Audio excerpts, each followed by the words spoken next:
pasulyap-sulyap na papapansin sa'yo. Umabot sa palitan ng mga mensahe, kilig na kilig ako. Kumusta, kain na, hello, magandang umaga. Ingat ka, pahinga, huwag kang masyadong magpupuyat pa. Naramdaman ng puso na dahan-dahan akong nahuhulog sa'yo.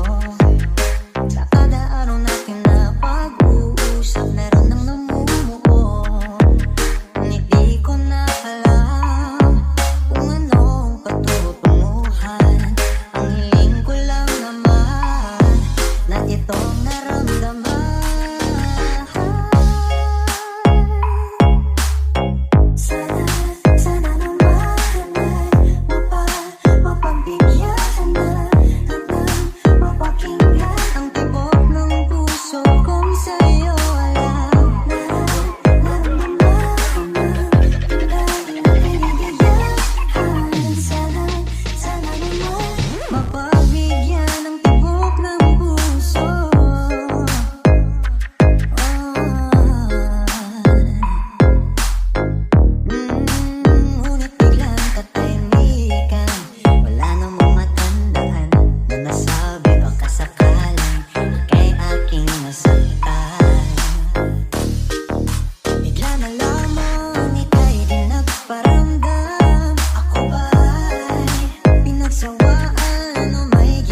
Wala